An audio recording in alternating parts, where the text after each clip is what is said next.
Hello students, so welcome to the fifth lecture of carbon and its compounds. तो previous lecture में आपने carbon के allotropes, diamond और graphite की detail properties को पढ़ा था और क्लासिफिकेशन ऑफ ऑर्गेनिक कंपाउंड्स को भी समझा था। और लास्ट लेक्चर में मैंने आपको कुछ प्रॉब्लम्स घर पे सॉल्व करने के लिए दी थी, तो इनके सॉल्यूशंस के साथ हम पहले स्टार्ट करते हैं। The first is carbon is bivalent, trivalent, tetra और मोनोवेलेंट। तो कार्बन की वैलेंसी यहाँ पर पूछी गई है और कार्बन की वैलेंसी 4 होती है। ठीक है, कार्बन के पास 4 इलेक्ट्रॉन होते हैं इसकी आउटर मोस्ट शेल में। ठीक है, तो आंसर इज टेट्रावेलेंट।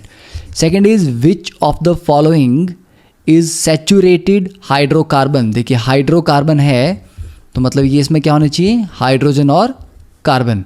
सैचुरेटेड का मतलब है तो इसमें सारे के सारे क्या होने चाहिए, कार्बन, सिंगल बॉन्ड कार्बन। तो पहले में तो डबल बॉन्ड है, दूसरे में भी डबल बॉन्ड है, तीसरे में सारे बॉन्ड सिंगल है। तो C is the correct answer here. Third question देखिए, carbon has a strong tendency to show catenation due to, कि कार्बन कैटिनेशन प्रॉपर्टी क्यों शो करता है। तो फर्स्ट इज टेट्रावेलेंसी, कि ये 4 बॉन्ड बना सकता है। दूसरा, इसका साइज छोटा है। तीसरा, कार्बन कार्बन की जो बॉन्ड स्ट्रेंथ है वो ज़्यादा है। या फोर्थ ऑप्शन इज ऑल, कि तीनों ऑप्शंस करेक्ट हैं। तो देखिए कैटिनेशन में हमने पढ़ा था कि कैटिनेशन के लिए रिक्वायरमेंट है कि जो 2 या 2 से ज़्यादा बॉन्ड बनाने की कैपेसिटी होनी चाहिए। तो कार्बन 4 बना सकता है। ठीक है, और कैटिनेशन के लिए जो बॉन्ड हैं उसी एलिमेंट के, ठीक है, जैसे एलिमेंट ए अगर कैटिनेशन शो करेगा तो ए और ए के बीच का बॉन्ड काफ़ी स्ट्रांग होना चाहिए। तो मतलब कार्बन कार्बन का बॉन्ड स्ट्रांग है, इसीलिए ये कैटिनेशन शो करता है। और कार्बन कार्बन का बॉन्ड स्ट्रांग क्यों है, क्योंकि उसका साइज छोटा है। तो तीनों ऑप्शन करेक्ट हैं, इसलिए right is D. Next is these 2 structures, ये आपस में क्या है, क्या ये आइडेंटिकल स्ट्रक्चर्स हैं, ये होमोलोगस हैं, एल्केन हैं या आइसोमर्स हैं। देखिए सबसे पहले जब भी आपको 2 स्ट्रक्चर्स दिए गए हैं, पहले आप उनका फॉर्मूला लिख लें या उनमें number of carbon hydrogen compare कर लें। तो पहले में देखिए 1 2 3 4, 4 कार्बन है इसमें। ठीक है, दूसरे में 1 2 3 4 एंड 5, दूसरे में 5 कार्बन है। ठीक है, तो अगर आप इसको एक्सपैंड करेंगे तो देखिए फर्स्ट वाले में क्या है, पहला कार्बन, दूसरा, तीसरा और चौथा, 4 कार्बन है। दूसरे और तीसरे कार्बन के बीच में एक डबल बॉन्ड है। अब टोटल 4 बॉन्ड कार्बन के कंप्लीट करने के लिए जितनी जितनी हाइड्रोजन रिक्वायर्ड है उतनी हम अटैच करेंगे। ठीक है, तो पहले और लास्ट कार्बन पे 3 हाइड्रोजन, सेंटर वाले कार्बन पे 2 हाइड्रोजन। सेकेंड स्ट्रक्चर में क्या होगा, वैसे ही बनाएंगे तो यह आएगा CH3 CH2 CH double bond CH CH3। तो हम देख सकते हैं कि यहाँ पर ये आइडेंटिकल तो नहीं है, क्योंकि एक में 4 कार्बन और एक में 5 कार्बन है, तो आइडेंटिकल नहीं है। होमोलोगस, होमोलोगस का मतलब है कि दोनों में एक CH2 ग्रुप का डिफरेंस है। तो देखिए अगर हम इस पार्ट को कंपेयर करें तो CH3 CH double bond CH, तो ये और ये पार्ट सेम है। ठीक है, बस यहाँ पर हमने एक CH2 ग्रुप ऐड किया है। कौन सा CH2 ग्रुप है, ये वाला। तो CH3 और इस पार्ट के बीच में हमने ये CH2 ऐड किया है, तो मतलब होमोलोगस हुए। और सी ऑप्शन भी देख लेते हैं, क्या ये एल्केन्स हैं, नहीं, क्योंकि यहाँ पर डबल बॉन्ड है, तो ये किस कैटेगरी में आएंगे, एल्कीन्स। तो correct answer will be second, homologous. और आइसोमर्स क्यों नहीं है, क्योंकि आइसोमर के लिए जो आपका फॉर्मूला है कंपाउंड का वो सेम होना चाहिए, पर एक में 4 कार्बन और एक में 5 हैं, तो उन दोनों के जो फॉर्मूलाज है वो डिफरेंट है। ठीक है, तो आइसोमर का मतलब है कि उनमें नंबर ऑफ कार्बन, हाइड्रोजन या जो भी एटम्स हैं, नंबर ऑफ एटम्स और मॉलिक्यूलर फॉर्मूला सेम होता है, बट उनका अरेंजमेंट डिफरेंट तरीके से होता है। ठीक है, तो ये क्वेश्चन हमने सॉल्व कर लिए। अब नेक्स्ट स्टार्ट करते हैं with the chemical properties of carbon compounds. देखिए first property is the combustion. तो कंबशन हम सभी जानते हैं कि क्या होता है, किसी भी चीज़ को जब आप बर्न करते हैं ऑक्सीजन की प्रेजेंस में, that process is called combustion. ठीक है, अब कंबशन कितनी तरह का होता है, कंबशन आपका कंप्लीट होता है, इनकम्प्लीट होता है। ओके, तो पहले अगर हम कार्बन के कंबशन के बारे में देखें तो कार्बन चाहे किसी भी एलोट्रॉपिक फॉर्म में हो, कार्बन चाहे ग्रेफाइट हो, डायमंड हो, बिल्कुल कोल हो, ठीक है, या और अपनी किसी भी एलोट्रॉपिक फॉर्म में हो, वो ऑक्सीजन की प्रेजेंस में बर्न करेगा। मतलब ये नहीं कि ऑक्सीजन प्रेजेंट होगी तो डायरेक्टली वो जलने लगेगा, आप उसको गर्म करेंगे तो एक लिमिट के बाद वो आग पकड़ेगा और वो जलना स्टार्ट करता है। ठीक है, जैसे घर में आप कोयला जलाते हैं तो कोयला जस्ट ऑक्सीजन में या मतलब कमरे में रखते हैं तो जलना स्टार्ट नहीं करता, उसको आप पहले क्या करते हैं, हीट करते हैं। ठीक है, तो कार्बन बर्न करता है ऑक्सीजन की प्रेजेंस में और क्या जनरेट करता है, carbon dioxide plus heat and light. तो हम इक्वेशन लिख सकते हैं कि carbon solid plus O2 gas, तो कार्बन कंप्लीटली कन्वर्ट होता है CO2 में, प्लस हीट और लाइट रिलीज करता है। ठीक है, तो इसके और एग्जांपल देख सकते हैं कि जैसे अगर हम बिल्कुल सिंपलेस्ट देखें कंपाउंड हाइड्रोकार्बन CH4, तो CH4 प्लस O2, अब करना क्या है आपने, जितने कार्बन के एटम्स हैं उतने CO2 बनाने हैं। अभी यहाँ पर सिर्फ एक कार्बन है तो एक ही CO2 हम बना देंगे, प्लस जो हाइड्रोजन है ये कन्वर्ट हो जाएगा वाटर में। ठीक है, तो कार्बन कन्वर्ट होता है CO2 में, हाइड्रोजन कन्वर्ट होता है वाटर मॉलिक्यूल्स में। इसके बाद आप इनको बैलेंस कर सकते हैं। देखिए कार्बन एक है लेफ्ट में, राइट में भी एक है, लेफ्ट में यहाँ हाइड्रोजन 4 हैं तो 2H2O करना पड़ेगा आपको हाइड्रोजन को बैलेंस करने के लिए। ओके, अब हाइड्रोजन बैलेंस हो गया। अब ऑक्सीजन कितनी चाहिए, देखिए राइट साइड में टोटल ऑक्सीजन कितनी है, 4 एटम्स। ठीक है, यहाँ पर 2 एटम्स हैं और यहाँ पर 2 एटम्स हैं, तो 4 एटम्स का मतलब है 2O2। तो ये आपकी बैलेंस्ड इक्वेशन हो जाएगी, प्लस हीट निकलेगी इस रिएक्शन में और आपको थोड़ी लाइट भी मिलेगी। उसी तरह से आप और रिएक्शन लिख सकते हैं, जैसे कि C2H6 है प्लस O2। अब देखिए C2H6 में 2 कार्बन है तो दोनों कार्बन CO2 में कन्वर्ट होंगे, तो जितने कार्बन उतनी CO2 मॉलिक्यूल, तो 2CO2 प्लस H2O। अब लेफ्ट में हाइड्रोजन है 6 तो H2O बनेंगे 3, तो हाइड्रोजन बैलेंस हो गई। अब ऑक्सीजन काउंट करेंगे तो CO2 में कितने हैं, देखिए 2 मॉलिक्यूल ऑफ CO2 में 4 ऑक्सीजन के एटम्स, 3 H2O में 3, टोटल 7 ऑक्सीजन एटम्स।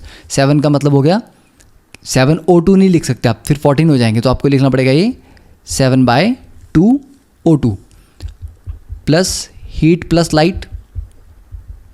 ठीक है, तो हम ये बोल सकते हैं कि कंबशन क्या होता है। कंबशन की डेफिनेशन तो आप सब जानते हैं। तो कंबशन जब भी कार्बन का करते हैं तो कार्बन जब ऑक्सीजन सफिशिएंट प्रेजेंट हो, ऐसा नहीं है कि कार्बन हमेशा CO2 में कन्वर्ट होता है। ठीक है, अगर कार्बन को एक्सेस ऑक्सीजन मिल रही है, ठीक है, यहाँ पर अगर हम एक्सेस ऑक्सीजन मिलती है तब ये CO2 में कन्वर्ट करता है। अगर कार्बन को आप लिमिटेड ऑक्सीजन देंगे तो ये कार्बन मोनोऑक्साइड में कन्वर्ट करेगा। ठीक है, तो इसीलिए बोला जाता है कि घर में जब भी आप सर्दियों में अंगीठी जलाते हैं तो कमरे बंद नहीं करने, दरवाजे बंद नहीं करने, उससे क्या होगा, रूम में जो ऑक्सीजन है वो लिमिटेड होगी, जिससे कार्बन इनकम्प्लीट बर्न होगा, उसको प्रॉपर ऑक्सीजन नहीं मिलेगी सफिशिएंट, कार्बन मोनोऑक्साइड बनेगी। और कार्बन मोनोऑक्साइड एक पॉइजनस गैस है। ठीक है, इससे आपको धीरे धीरे हेडेक स्टार्ट होती है और उसके बाद कार्बन मोनोऑक्साइड पॉइजनिंग होती है और आप मतलब काफ़ी फेटल प्रॉब्लम आपको हो सकती हैं और आप मर भी सकते हैं। ठीक है, तो एक्सेस ऑफ ऑक्सीजन की प्रेजेंस में ही कार्बन कन्वर्ट होता है CO2 में। तो CO2 भी सेहत के लिए बहुत अच्छी तो नहीं है, बट एटलीस्ट ये पॉइजनस गैस नहीं है। ओके, अब देखिए यहाँ पर एक डायग्राम दिया गया। डायग्राम में क्या है, यहाँ पर आप देख रहे हैं कि कोयला यहाँ पर जल रहा है। तो एक पर्टिकुलर चीज़ आपने नोटिस की होगी कि कोयला जब जलता है तो क्या होता है, तो आपको फ्लेम नहीं दिखती। जैसे आप गैस जब बर्नर जलाते हैं घर में ठीक है, किचन में, तो उस पर एक फ्लेम दिखाई देती है आपको। पर जब जनरली कोयला जलता है, कोयले में फ्लेम नहीं होती, कोयले के जो पीस हैं ये रेड हॉट हो जाते हैं, जैसे यहाँ पर देख रहे हैं आप, तो रेड हॉट हो जाएंगे। जहाँ ज़्यादा हीट है वो वाइट जैसा हो जाएगा। बट फ्लेम इसकी जनरली नहीं बनती, या बहुत छोटी सी फ्लेम बनेगी जो कभी दिखेगी कभी नहीं दिखेगी। ठीक है, तो फ्लेम कभी कभी बनती है, कभी कभी नहीं बनती। तो फ्लेम बनने के लिए रिक्वायरमेंट क्या है, फ्लेम कब बनती है? Flame is formed when gaseous substance Burns. जब कोई गैस बर्न करती है, मतलब अगर आप इस कोयले को जब जलाते हैं, इसके अंदर कुछ वॉलेटाइल सब्सटेंस होते हैं। ठीक है, वॉलेटाइल सब्सटेंस हीट करने पे क्या है, बाहर निकलते हैं वेपर्स की फॉर्म में, और वो वेपर्स जब जलते हैं उसको फ्लेम कहा जाता है। ठीक है, तो अगर कोई वॉलेटाइल सब्सटेंस नहीं होगा तो फ्लेम नहीं बनेगी। ओके, तो जहाँ पर आप बर्नर की बात करते हैं, तो बर्नर में क्या होता है, गैस निकल रही है, तो गैस एक क्या है, डायरेक्टली गैसेस सब्सटेंस है आपके पास, डायरेक्टली गैस है, गैस ऑक्सीजन के साथ मिक्स होगी और जब जलेगी तो फ्लेम बनेगी। तो फ्लेम बनने के लिए गैसियस सब्सटेंस होने ज़रूरी हैं।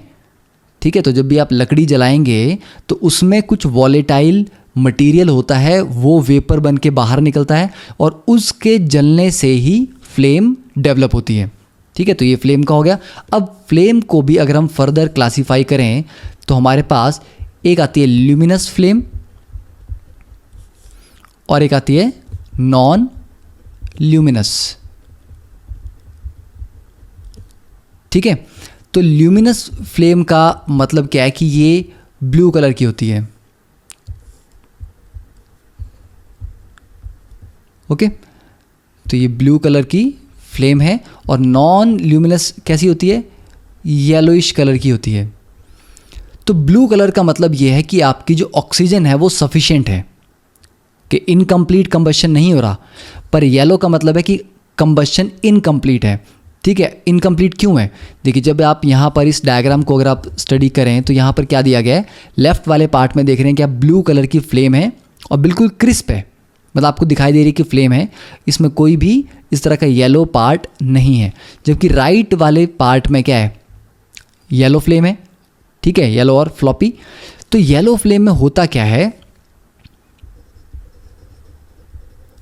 येलो कलर का मतलब क्या है कि इनकम्प्लीट कंबशन ऑफ कार्बन, कि कार्बन जो यहाँ पर प्रेजेंट था उसको सफिशिएंट ऑक्सीजन नहीं मिली, इसीलिए वो इनकम्प्लीट कंबशन होगा, कुछ कार्बन के पार्टिकल अनबर्न्ड रह जाएंगे।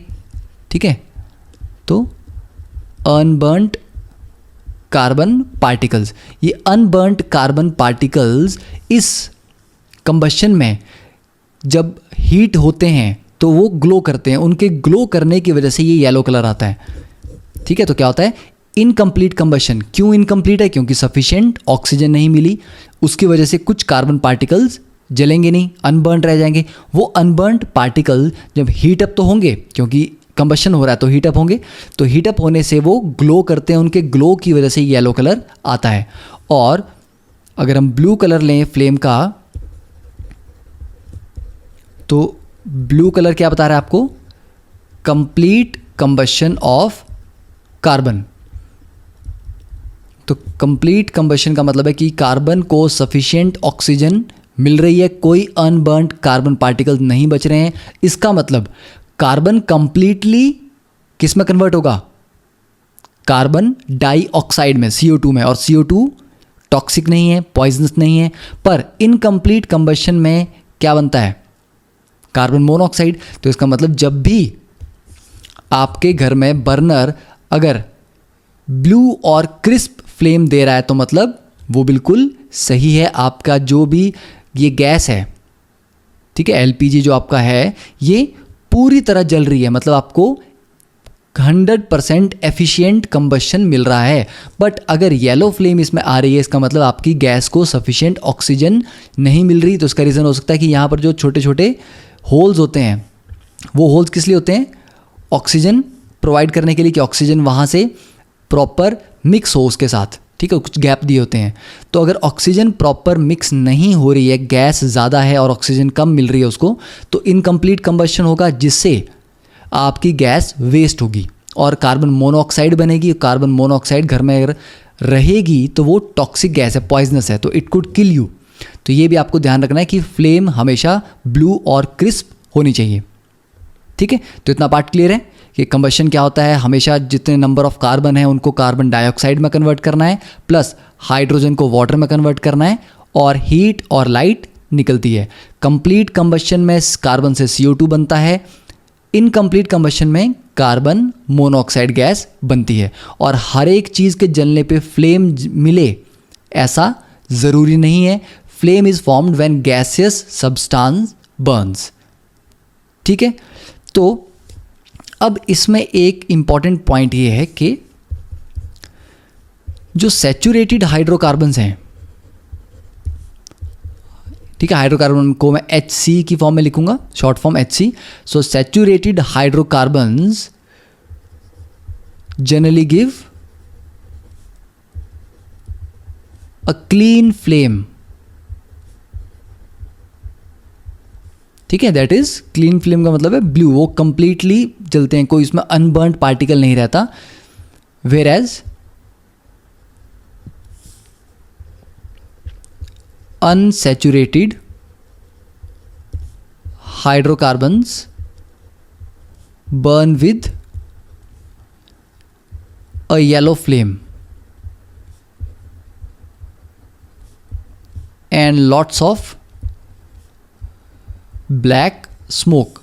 तो ब्लैक स्मोक ये होता क्यों है? अगर आप कैंडल कभी घर में जलाते हैं, मोमबत्ती जलाते हैं, तो उसमें देखेंगे आप कि ब्लैक स्मोक निकलता है, और जहाँ पर अगर आप उसको दीवार के नज़दीक रखते हैं तो दीवार पे ब्लैक उसका इम्प्रेशन आ जाता है। ठीक है, दीवारें काली हो जाती हैं। तो ये कालिक जो है, ये ब्लैक स्मोक जो है, ये क्यों मिलता है? ब्लैक स्मोक का मतलब है हमारे पास क्या आ रहा है? Unburned carbon. अनबर्न्ड कार्बन क्यों है? क्योंकि कंबशन कंप्लीट नहीं हो रहा, या तो आपको ऑक्सीजन वहाँ पर सफिशिएंट नहीं मिल रही है कंबशन के लिए, या अनसैचुरेटेड का मतलब ही क्या होता है? देखिए, सैचुरेटेड का मतलब पूरा भरा हुआ, सैचुरेट का मतलब है फुल है, अब उसमें जगह नहीं है। मतलब हाइड्रोजन जितने चाहिए थे कार्बन को उतने हैं मैक्सिमम। अनसैचुरेटेड में क्या है कि carbon maximum number of hydrogen के साथ बॉन्डेड नहीं है, उससे कम है। जैसे कि एक कार्बन मैक्सिमम 4 हाइड्रोजन से बॉन्ड बनाता है, 2 कार्बन मैक्सिमम 6 के साथ बॉन्ड बनाते हैं, 8 के साथ नहीं, क्योंकि यहाँ कार्बन कार्बन के बीच में भी एक बॉन्ड बन रहा है। तो C2H6 एक सैचुरेटेड हाइड्रोकार्बन है, मतलब कंप्लीट है। कार्बन को जितने ज़्यादा हाइड्रोजन हम दे सकते थे हमने दे दिए। अब जो कंबशन होगा वो क्लीन फ्लेम देगा, मतलब एफिशिएंट होगा। अनसैचुरेटेड का मतलब है कि कार्बन को जितने मैक्सिमम हाइड्रोजन चाहिए थे उतने नहीं मिले, इसलिए ये जब जलता है उसमें कार्बन की परसेंटेज थोड़ी ज़्यादा होती है। ठीक है, carbon percentage is greater. Okay, मतलब अगर आप C2H6 में देखें और इसका इक्विवेलेंट एल्कीन लें C2H4, तो देखिए एल्केन में 2 कार्बन के लिए 6 हाइड्रोजन है, एल्कीन में 2 कार्बन के लिए 4 हैं। तो अगर परसेंटेज देखी जाए तो एल्कीन में हाइड्रोजन की परसेंटेज कम है, या बोलते हैं कार्बन की परसेंटेज ज़्यादा है। तो जब कार्बन की परसेंटेज ज़्यादा होगी तो कुछ कार्बन अनबर्न रह जाएगा, जिसकी वजह से ब्लैक स्मोक मिलता है। ठीक है, तो ये आपको याद रखना है कि अनसैचुरेटेड कंपाउंड्स में, हाइड्रोकार्बन्स में कार्बन की परसेंटेज ज़्यादा होने की वजह से ब्लैक स्मोक बनता है, जिसका रीज़न है अनबर्न्ड कार्बन पार्टिकल्स। क्लियर? अब घर में इसका अगर हम एग्जांपल लें कि घर में अगर आप कैरोसिन स्टोव, कभी बहुत पुराने टाइम में लोग यूज़ करते थे, अभी भी कुछ घरों में हो सकता है कैरोसिन का जो स्टोव है वो यूज़ करते हो, तो उसमें अगर एयर इनलेट के लिए जो जगह दी गई है, अगर वहाँ से प्रॉपर ऑक्सीजन नहीं मिल रही है तो वो येलो फ्लेम बनाता है, और अगर ऑक्सीजन प्रॉपर मिक्स हो रही है तो वो ब्लू फ्लेम बनाएगा। तो इसको अब हम इन 4 डायग्राम के थ्रू समझ सकते हैं। देखिए, फर्स्ट केस, इस फ्लेम में क्या डिफरेंस है? यहाँ पर आपको बहुत येलो दिख रहा है, ठीक है, यहाँ जो फर्स्ट पार्ट है ये रेड है, तो ये जो रेड पार्ट है ये कोल्ड है रिलेटिवली, मतलब ठंडा है। अगर पूरी फ्लेम का टेम्परेचर आप देखें तो सबसे ठंडी फ्लेम इस रेड पार्ट में है, ठीक है। और ये जो वाइट वाला है ये हॉटेस्ट, मतलब सबसे जो गर्म एरिया होगा इस फ्लेम का वो वाइट वाला एरिया होगा, उससे ऊपर भी टेम्परेचर कम हो रहा है, ठीक है। तो इसको आप बोलते हैं कोल्डेस्ट एरिया या लीस्ट टेम्परेचर। आप ऐसा ना बोलें कि ठंडा है, ये बिल्कुल लीस्ट टेम्परेचर, मतलब यहाँ टेम्परेचर सबसे कम होगा। अब ये जो इस तरह की फ्लेम होती है येलो कलर की, इसको सेफ्टी फ्लेम भी बोलते हैं। इसका टेम्परेचर बहुत ज़्यादा नहीं होता। सेफ्टी फ्लेम ये है क्योंकि इसमें क्या है, ऑक्सीजन इज इनसफिशिएंट ऑक्सीजन की वजह से इसका कलर येलो है, क्योंकि कंबशन कंप्लीट नहीं हो पा रहा, इनकम्प्लीट। अब सेकंड वाले केस में क्या किया हमने, थोड़ी ऑक्सीजन बढ़ा दी तो देखिए फ्लेम का कलर चेंज हो रहा है।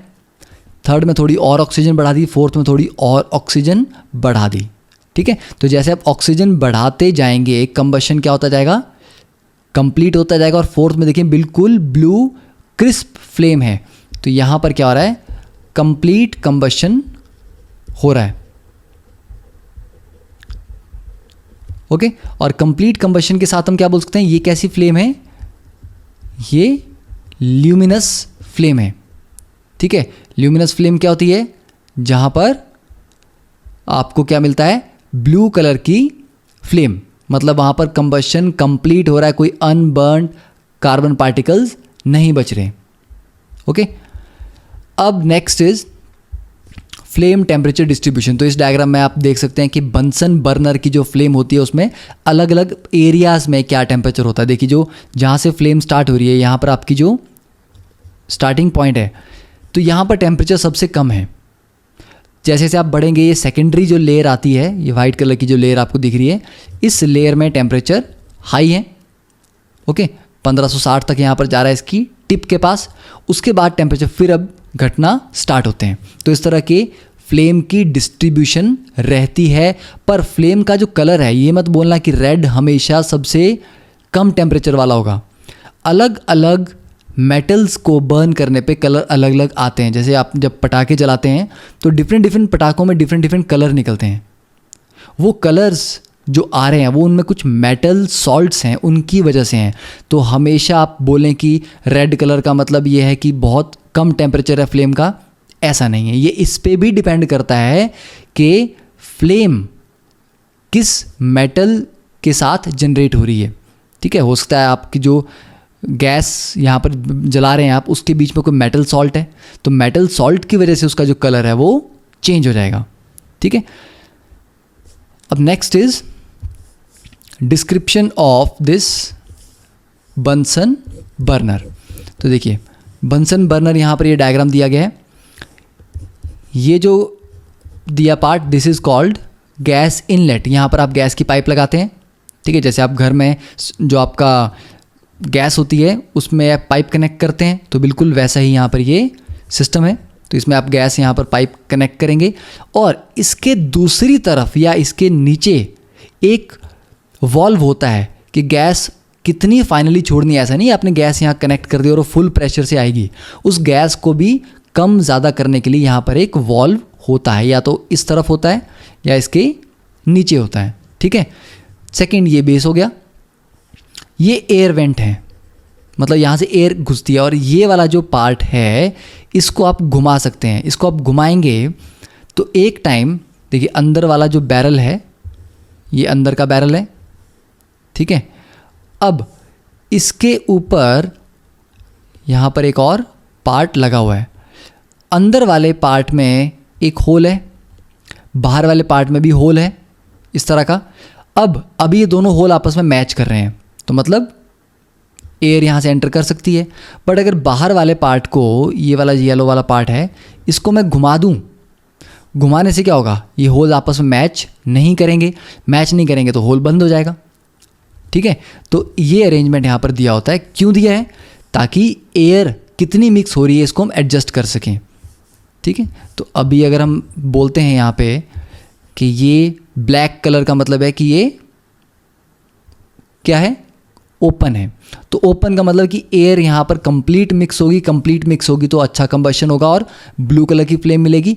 बट अगर मैं इसको रोटेट करता हूँ तो रोटेट करने पे क्या होगा, ये बंद हो जाएगा। तो एयर जो मिक्स होगी वो बहुत कम होगी, ठीक है, जो बाहर से मिल रही है वही होगी थोड़ी बहुत, और कंबशन इनकम्प्लीट होगा। तो पहले आपको फ्लेम कैसी मिलेगी, इस तरह की, जिसको ये सेफ्टी फ्लेम कहा जाता है, ठीक है। तो जैसे आप एयर वेंट को खोलते जाएंगे वैसे ही फ्लेम आपकी धीरे धीरे ब्लू होती जाएगी। तो स्टार्टिंग हमेशा सेफ्टी फ्लेम से की जाती है, इनको हमेशा बंद रखा जाता है इन वेंट्स को, ठीक है। और ये वाला जो पार्ट है बैरल में क्या होता है, बैरल में जो आपकी यहाँ से गैस आ रही है, यहाँ से एयर आ रही है, दोनों मिक्स होते हैं। तो बैरल में क्या होता है,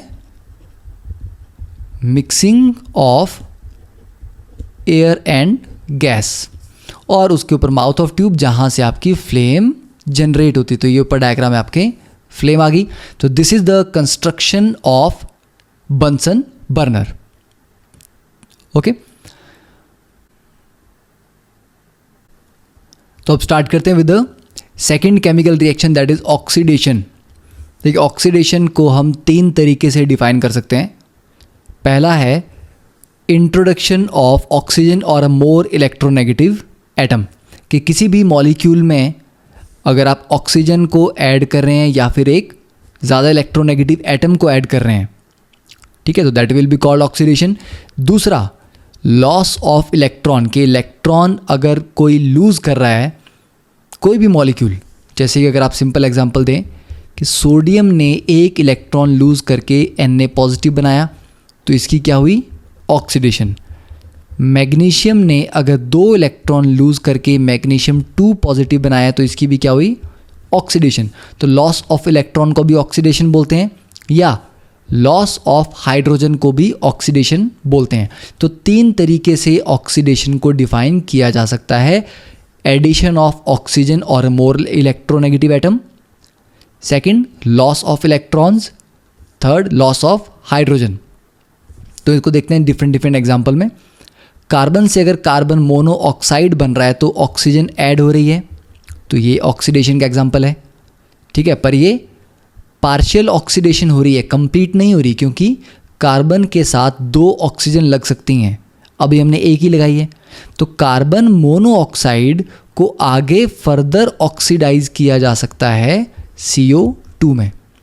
वैसे ही कार्बन को डायरेक्टली भी CO2 में करा सकते हैं अगर ऑक्सीजन हमारे पास सफिशिएंट हो, ठीक है। वैसे RCHO ये एक अल्डिहाइड मॉलिक्यूल है, इसमें ऑक्सीजन ऐड कर देंगे तो क्या बनेगा, कार्बोक्सिलिक एसिड बन गया यहाँ पे।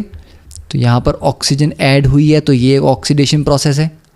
इसका रिवर्स अगर आप देखें कि कार्बोक्सिलिक एसिड से अगर हम अल्डिहाइड में जाएं वापस, तो that will be called reduction, ठीक है। तो reverse of oxidation is reduction, reverse process is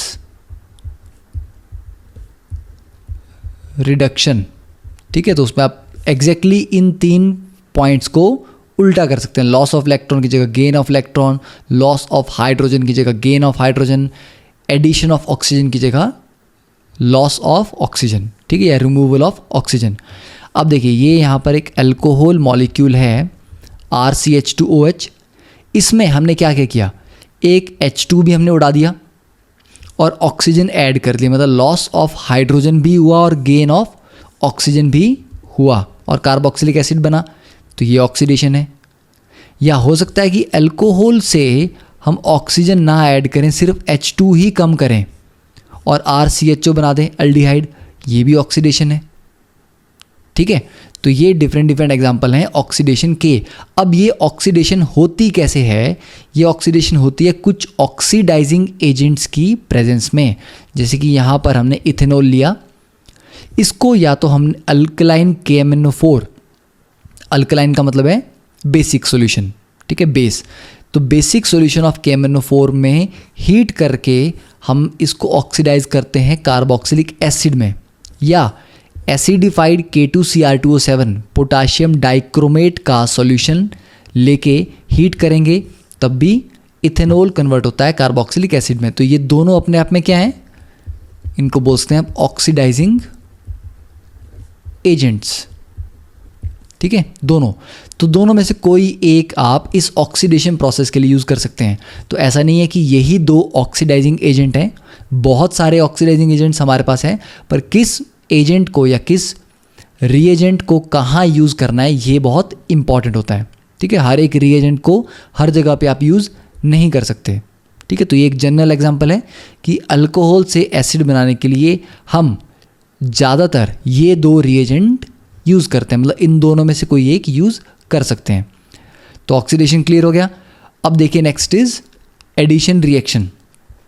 तो एडिशन रिएक्शन का मतलब क्या है कि जब कुछ ऐड करेंगे आप, ठीक है, तो when a molecule is added, अब ऐड करेंगे कहाँ? अभी तक हमने दो कैटेगरीज पढ़ी हैं कि एक सैचुरेटेड कंपाउंड होते हैं और एक अनसैचुरेटेड होते हैं। देखिए, सैचुरेटेड का मतलब है बिल्कुल भरे हुए हैं, उनमें कुछ ऐड करने की जगह नहीं है, जितनी ज़्यादा हाइड्रोजन आप लगा सकते थे आपने लगा दी। ठीक है, बट अनसैचुरेटेड का मतलब क्या है, अभी तक पूरे नहीं भरे हैं। तो अगर आप देखें कि CH3 सिंगल बॉन्ड CH3 है, इसमें there is no scope for addition, कुछ एडिशन नहीं हो सकती क्योंकि जितना हाइड्रोजन आप डाल सकते थे आपने डाल दिया। But CH2 double bond CH2 लें, ठीक है, या CH ट्रिपल बॉन्ड CH ले लें, या ऐसा कोई और CH3 CH double bond CH2 ले लें, इन सब में क्या है, पाई बॉन्ड है। CH ट्रिपल बॉन्ड CH में दो पाई बॉन्ड्स हैं, मतलब ट्रिपल बॉन्ड है तो दो पाई हैं और एक सिग्मा है। यहाँ पर एक डबल बॉन्ड है, यहाँ पर एक डबल बॉन्ड है। इनमें डबल बॉन्ड के across addition can take place. तो एडिशन रिएक्शन कहाँ होते हैं? अनसैचुरेटेड साइट पे, चाहे वो डबल बॉन्ड की हो चाहे वो ट्रिपल बॉन्ड की हो। क्यों होते हैं? क्योंकि जो डबल बॉन्ड है ये क्या ट्रिपल बॉन्ड है, ठीक है, ये दो बॉन्ड से बना है। जैसे डबल बॉन्ड अगर हम देखें तो एक डबल बॉन्ड में जो पहला बेसिक होता है इसको बोलते हैं सिग्मा, इसके ऊपर जो ऐड होता है उसको बोलते हैं पाई। ठीक है, वैसे ही ट्रिपल बॉन्ड अगर आप लेंगे तो ट्रिपल बॉन्ड में जो सबसे पहला होता है वो सिग्मा होता है, उसके ऊपर जो दो बने ये दोनों क्या हैं? Pi bonds. ये पाई बॉन्ड सिग्मा से वीक होते हैं, इसलिए जल्दी टूटते हैं। टूटने की वजह से ही ये रिएक्शन में पार्टिसिपेट करते हैं। तो आप ये बोलते हो कि जो एल्कीन्स हैं, एल्कीन्स में जो पाई बॉन्ड होते हैं वो वीक होते हैं, इसीलिए वो टूट के एडिशन रिएक्शन देते हैं। ओके, ज़्यादा डिटेल अगर आप इसकी पढ़नी है तो आने वाली हायर क्लासेस में तो हम पढ़ेंगे, बट अभी आप याद रख सकते हैं कि जहाँ पर भी डबल या ट्रिपल बॉन्ड होंगे वहाँ एडिशन हो सकती है। जैसे कि CH ट्रिपल बॉन्ड CH में कब तक आप कुछ ऐड कर सकते हो? जब तक वो सैचुरेट ना हो जाए।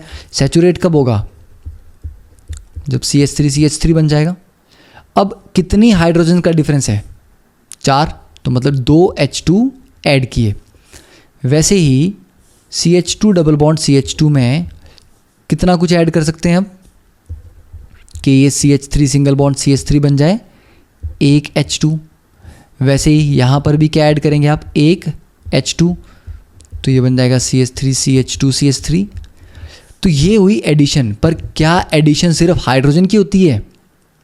नहीं, एडिशन किसी भी चीज़ की कर सकते हैं आप। वाटर ऐड कर सकते हैं इनके क्रॉस, आप HBr ऐड कर सकते हो, HCl ऐड कर सकते हो। ठीक है, तो वो रिएक्शन अभी हम देखेंगे। तो ये सिंपलेस्ट एग्जांपल मैंने आपको दिया। अब इसमें आप ये लिख सकते हैं कि कार्बन डबल बॉन्ड कार्बन जहाँ पे है और ये 4 कुछ लगा होगा, या मान लीजिए R लगा है, ये भी R है, ये 2 पोजीशन पे भी R ग्रुप लगा है। अब H2 आपने ऐड की तो क्या बना? 2 R तो ऑलरेडी लगे हुए थे। अब ये जो H2 है, एक हाइड्रोजन यहाँ चिपक जाएगा, दूसरा हाइड्रोजन यहाँ चिपक जाएगा, तो फाइनली आपको ये मिलेगा एल्केन। पर ये H2 डायरेक्टली ऐड नहीं होता, इसके साथ हमें कुछ लेना पड़ता है। ठीक है, इन द प्रेजेंस ऑफ या तो आप निकल मेटल लेते हैं, या हम प्लेटिनम लेते हैं, या पैलेडियम लेते हैं। तो इनको कहा जाता है कैटलिस्ट। कि इन मेटल्स की प्रेजेंस में ये रिएक्शन होता है या फास्ट होता है, ठीक है, ये रिएक्शन को बहुत फास्ट करते हैं, तो these are called metal catalyst. अब ये जो प्रोसेस है, इस प्रोसेस को हम क्या नाम देंगे? This process is called hydrogenation, ठीक है, मतलब हाइड्रोजन की एडिशन, तो दैट इज हाइड्रोजिनेशन। अब हाइड्रोजिनेशन का यूज़ कहाँ होता है? अब आपने डालडा वनस्पति कभी सुना है? डालडा वनस्पति के घर में कहा होगा कि बेटा बाज़ार जाओ और 1 किलो डालडा ले आना, ठीक है। तो डालडा एक पर्टिकुलर ब्रांड है, जो नाम है या जो कंपाउंड है वो है वनस्पति घी। अब वनस्पति क्या होता है? बेसिकली वेजिटेबल, ठीक है, तो वेजिटेबल घी। तो घर में 2 तरह के घी जनरली यूज़ होते हैं, एक होगा देसी घी, ठीक है, आप बोलते हो गाय का देसी घी है, महंगा होता है। दूसरा वनस्पति घी, क्योंकि ये सस्ता पड़ता है। ये वनस्पति घी बनता कैसे है? अब देख लीजिए, मान लीजिए आपके पास सरसों का तेल है या मूंगफली का तेल है, ठीक है, तो ग्राउंडनट ऑयल हो सकता है, मस्टर्ड ऑयल हो सकता है, और भी अलग अलग तरह के क्या हैं? वनस्पति घी हैं, मतलब वेजिटेबल ऑयल्स हैं। तो हमारे पास जो वेजिटेबल ऑयल्स होते हैं, इनमें क्या होती है? इनमें होते हैं अनसैचुरेटेड कार्बन चेन, मतलब इनमें जो कार्बन चेन है उनमें double bond, triple bond present होंगे। इसलिए इनकी जब आप हाइड्रोजिनेशन करते हैं तो हमें क्या मिलता है? वेजिटेबल घी, मतलब वनस्पति घी। तो वेजिटेबल ऑयल से वेजिटेबल घी कैसे बनता है? हाइड्रोजिनेशन करके, जिससे फाइनली ये क्या हो जाएगा? जो अनसैचुरेटेड कार्बन चेन थी वो सैचुरेटेड कार्बन चेन में कन्वर्ट हो जाएगी। अब इसमें ज़्यादा अच्छा कौन सा होता है सेहत के लिए? डालडा खाने की कोई भी सलाह नहीं देता। तो जो अनसैचुरेटेड कार्बन चेन है ये हेल्थ के लिए अच्छी होती हैं, सैचुरेटेड कार्बन चेन अच्छी नहीं होती। तो जो एनिमल फैट है, एनिमल फैट में क्या होता है? सैचुरेटेड फैटी एसिड्स, ठीक है। तो इसको आप लिख सकते हैं कि animal fats generally contain saturated fatty acids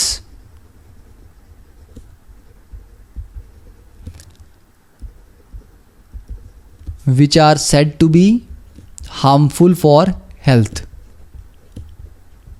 ठीक है। तो हेल्थ के लिए अच्छा क्या है? अनसैचुरेटेड, मतलब आपको खाना किस में बनाना चाहिए? वेजिटेबल ऑयल्स में, ना कि वेजिटेबल घी में। मतलब अगर आप सरसों के तेल में खाना बना रहे हैं, ठीक है, या किसी और वेजिटेबल ऑयल में खाना बना रहे हैं, तो that is better than using Dalda, okay. तो हाइड्रोजनेशन कहाँ यूज़ की हमने? वेजिटेबल ऑयल को वेजिटेबल घी में कन्वर्ट करने के लिए। क्लियर? तो दिस पार्ट इज डन। अब देखिए, इसके मैंने आपको कहा था कि कुछ और एग्जाम्पल भी हम ले सकते हैं। अब आपके पास जब एक कार्बन डबल बॉन्ड कार्बन है,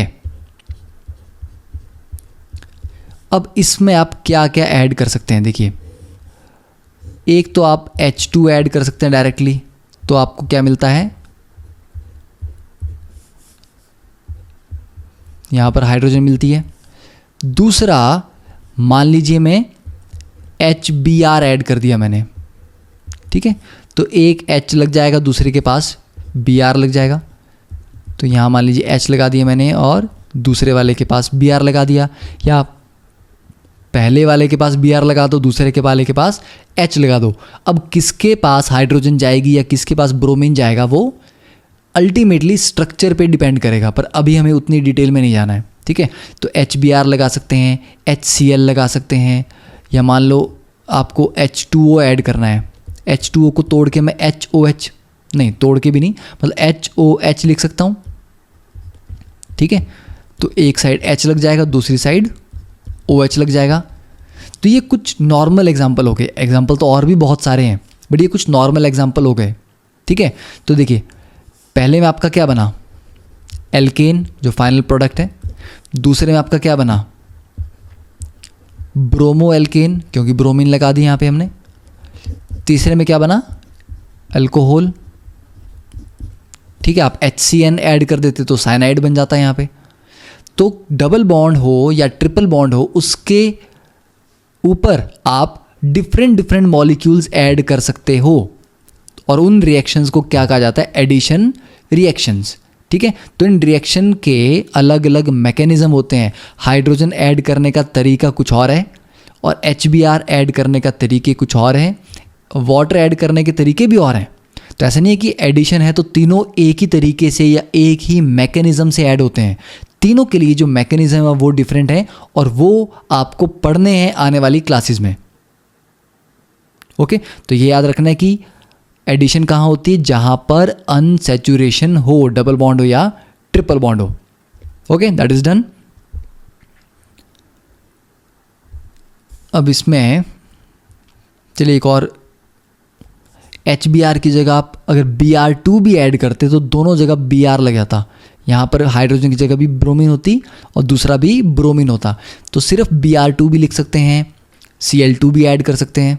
ओके, तो नेक्स्ट स्टार्ट करते हैं सब्स्टिट्यूशन रिएक्शन। देखिए, सब्स्टिट्यूशन का मतलब क्या होता है, सब्स्टिट्यूशन का मतलब होता है रिप्लेस करना। तो जब एक आपने एटम निकाल दिया या एक ग्रुप ऑफ एटम्स निकाल दिया मॉलिक्यूल से, उसकी जगह दूसरा कोई लगा दिया आपने। ठीक है, जैसे कि CH4 था, CH4 को मैं क्या लिख सकता हूँ, CH3H। अब इसको अगर मैं Cl2 के साथ इसका रिएक्शन कराऊं और मैं बोलूं कि ये जो एक हाइड्रोजन है इसको मैंने तोड़ देना है। ठीक है, या आप Cl2 को ऐसे लिखते हैं, Cl सिंगल बॉन्ड Cl। तो मान लीजिए मैंने प्रोडक्ट बना दिया कि CH3Cl, मेरे पास प्रोडक्ट आ गया, प्लस HCl, और ये सनलाइट की प्रेजेंस में रिएक्शन होता है।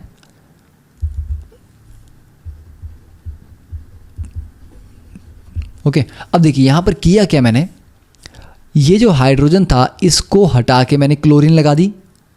मैंने कुछ ऐड नहीं किया, मैंने एक चीज़ निकाली दूसरी चीज़ लगा दी, that is called replacement, substitution. तो सब्स्टिट्यूशन में हम ऐड नहीं करते, हम एक चीज़ निकालते हैं दूसरी चीज़ लगा देते हैं। जो आपने निकाला वो एक एटम हो सकता है या ग्रुप ऑफ एटम भी हो सकता है। ठीक है, तो when one type of atom or group of atoms is replaced by another, that is called substitution। जैसे कि अगर मैं लिखूं कि CH3OH, इसको मैंने HBr से ट्रीट किया और मान लीजिए कि मेरे पास आ गया CH3Br प्लस H2O। अब मैंने क्या किया, जो OH था उसको हटा के Br से रिप्लेस कर दिया। ठीक है ना, रिप्लेस्ड बाय ब्रोमीन। तो OH एक एटम तो नहीं है, ये क्या है, ग्रुप ऑफ एटम्स।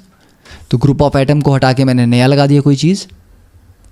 ठीक है, OH की जगह हो सकता है मैं CH3 के आगे NH2 लगा दूं। तो एक एटम या ग्रुप ऑफ एटम को हटा के जब आप दूसरी चीज़ लगाते हो, this particular type of reaction is called substitution reaction. तो सब्स्टिट्यूशन रिएक्शन की भी बहुत वैरायटीज़ हैं, बहुत डिफरेंट मैकेनिज्म है, और ये बहुत एक इंपॉर्टेंट रिएक्शन है। हायर क्लासेस में जब आप जाएंगे तो सब्स्टिट्यूशन रिएक्शन पे बहुत कुछ इंपॉर्टेंट मैकेनिज्म है जो आपको पढ़ने हैं। ओके, तो कुछ और इस पे हम एग्जांपल देख लेते हैं कि सब्स्टिट्यूशन में और क्या क्या एग्जांपल आप लिख सकते हैं। देखिए, CH3 CH2 Br था यहाँ पे, इसको मैंने कन्वर्ट किया CH3 CH2 OCH3 में, या इसको मैंने कन्वर्ट किया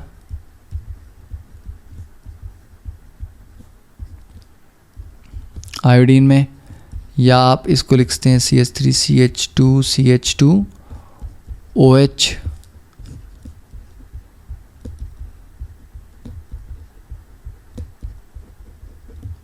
ठीक है, ये डिफरेंट केसेस हो गए। मतलब मैं यहाँ पर क्या कर रहा हूँ, ब्रोमीन को हटा के एक बार मैंने OCH3 लगा दिया, दूसरे केस में मैंने आयोडीन लगा दिया, तीसरे में OH लगाया, फोर्थ में साइनाइड ग्रुप लगा दिया। तो ये सारे क्या हैं, एग्जांपल्स ऑफ सब्स्टिट्यूशन रिएक्शन। और ऐसा भी नहीं है कि ये जो चेन है ये आपको सिंगल बॉन्ड ही लेने हैं, यहाँ डबल बॉन्ड भी हो सकता है, ऐसा कुछ नहीं है। ठीक है, तो अल्टीमेटली होना क्या चाहिए कि एक एटम या ग्रुप ऑफ एटम निकल के कोई नया एटम या ग्रुप ऑफ एटम अटैच हो रहा है, तो those will be called substitution reactions. अब इसके बाद आपके लिए कुछ होमवर्क प्रॉब्लम्स हैं। देखिए, फर्स्ट इज फ्यूल्स क्या होते हैं और फॉसिल फ्यूल को डिफाइन करना है और वो कैसे बनते हैं, तो ये आपको पूरा इसके ऊपर एक आंसर लिख के लाना है। Second is right combustion reaction for pentane. Pentane के लिए अलग एक कंबशन रिएक्शन लिखना है, फिर एक ब्यूटीन के लिए और एक इथेनॉल के लिए, तो तीनों के लिए आपने एक एक कंबशन रिएक्शन इक्वेशन लिखनी है। Third is define complete and incomplete combustion, and fourth is explain why the flame of a kerosene lamp is yellow while its color is blue in a wick stove। मतलब आप lamp, kerosene lamp में देखें तो जो flame है वो yellow colour की होती है, पर जब कैरोसिन को जब स्टोव में जलाते हैं तो वो ब्लू कलर की फ्लेम आती है। तो ये फ्लेम का जो कलर डिफरेंस है वो क्यों आ रहा है? जलता तो दोनों में कैरोसिन है, ठीक है। तो ये आपने क्वेश्चंस नेक्स्ट लेक्चर के लिए सॉल्व करके लाने हैं। Okay, so see you in the next class, have a nice day.